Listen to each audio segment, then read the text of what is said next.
this segment, we'll cover the interesting modality of therapeutic hypothermia, how it was developed, the rationale behind its implementation, and how its use will affect pre-hospital care in LA County. About 300,000 Americans suffer cardiac arrest outside of a hospital each year. CPR is attempted in about 40% of cases. Normally, less than half of those survive. Therapeutic hypothermia is an attempt to increase those odds. Doctors say people who wouldn't have survived without the procedure are alive and free of brain damage. What we already know about therapeutic hypothermia is that post-cardiac arrest, damaging molecules are produced. These damaging molecules continue to cause brain damage even post-resuscitation. The effects of hypothermia are to decrease the utilization of glucose and oxygen by the brain. By decreasing the use of glucose and oxygen, we decrease the production of harmful molecules that can cause damage to the post-cardiac arrest brain. We also decrease the production of harmful molecules such as amino acids and nitric oxide that subsequently cause brain damage as well. We also minimize brain swelling and decrease seizure risk and slow down the breakdown of the blood-brain barrier, which protects the brain. The rationale for using therapeutic hypothermia is based on two clinical studies.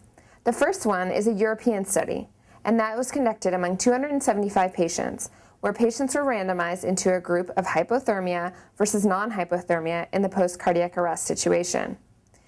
The patients that did utilize the therapeutic hypothermia had significantly better outcomes, not only in neurologic outcome, but also in death. The Australian study, which was a smaller study of 43 patients, also had similar outcomes. They separated the groups into therapeutic hypothermia and non-therapeutic hypothermia and found that the group with therapeutic hypothermia was significantly improved with respect to neurologic outcome and death. So now that we have the foundation of why we're cooling patients, let's go into who has the potential to be cooled. Number one, the potential exists for all patients with return of spontaneous circulation after a non-traumatic cardiac arrest. The patients have to have a GCS of less than 8 and have to have no spontaneous movements. We also consider only patients within the ages of 18 to 75 years old. As this modality of cooling has not been studied in pregnant patients or pediatrics, we're currently not recommending their treatment at this time. Those patients who have not shown a benefit of therapeutic hypothermia have been patients with prolonged time between cardiac arrest and initiation of CPR. In addition, patients with prolonged resuscitation or resuscitation greater than 60 minutes prior to return of spontaneous circulation are not candidates for therapeutic hypothermia. This is really because by this time the neurologic damage has been too severe for hypothermia to really have any significant effect. We also don't cool patients with clotting problems or uncontrolled arrhythmia. And finally, we also do not cool patients who are in a coma which is not associated with cardiac arrest. This includes patients such as head trauma, stroke, seizures, hypoglycemia, or other infection. Now let's go into how therapeutic hypothermia is done. A patient comes in post-cardiac arrest with return of spontaneous circulation, and we work in the emergency department to reduce their core temperature to between 32 to 34 degrees Celsius for about 12 to 24 hours. We use refrigerated normal saline as well as cooling blankets through peripheral and central cooling, blankets and cooling machines such as seen in the picture to follow, and use close temperature monitoring and close neurologic and cardiac monitoring, and then subsequently a slow rewarming phase after 24 hours to bring the patients back to normal temperature.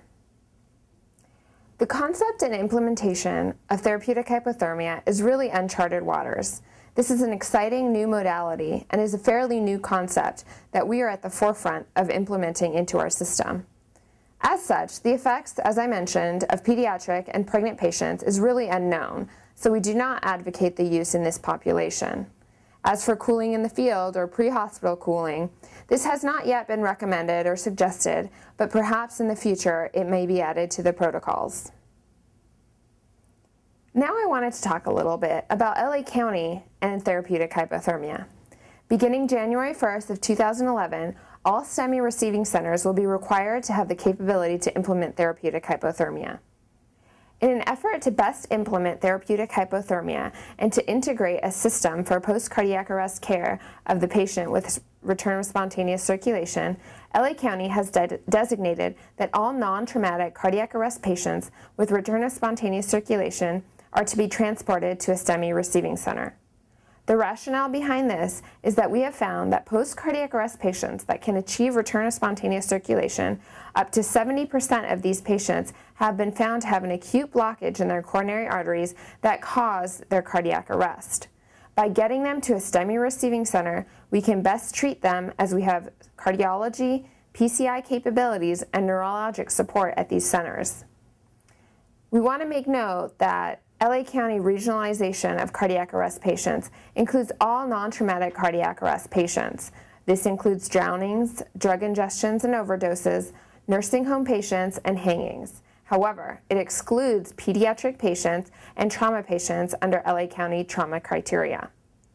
All of the transports for post-cardiac arrest patients with return of spontaneous circulation require base contact and SRC notification.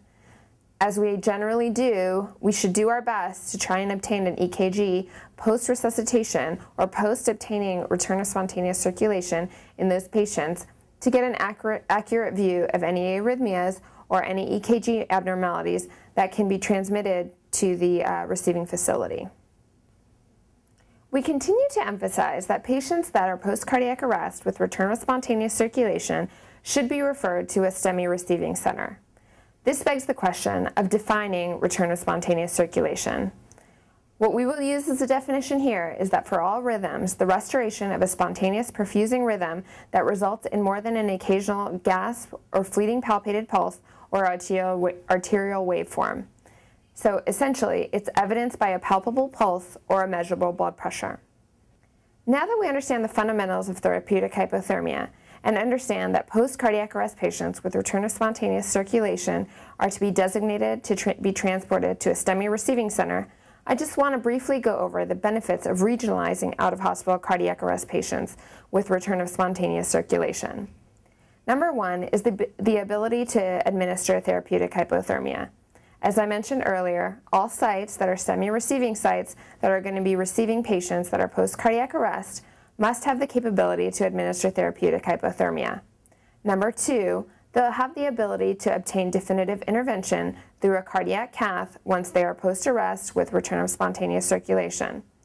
The quote that was mentioned earlier of about 70% of patients that undergo cardiac arrest have a lesion that requires definitive intervention can really be best handled at STEMI receiving centers.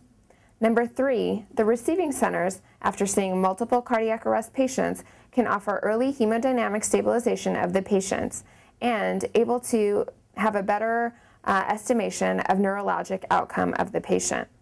They also have access to doctors who can offer permanent abilities of defibrillator and pacemaker placement once the patient has recovered and is getting ready for discharge. In summary, let's just review what we've gone over in this segment. Number one, we've talked about therapeutic hypothermia, which is the new wave of improving neurologic outcome in patients that are post-cardiac arrest by freezing them. Number two, the aspect of regionalizing post-cardiac arrest patients that have return of spontaneous circulation. We went over that non-traumatic cardiac arrest patients with return of spontaneous circulation should be designated to be going to the nearest STEMI receiving center so that the benefits, which I mentioned earlier, can be administered to the patient.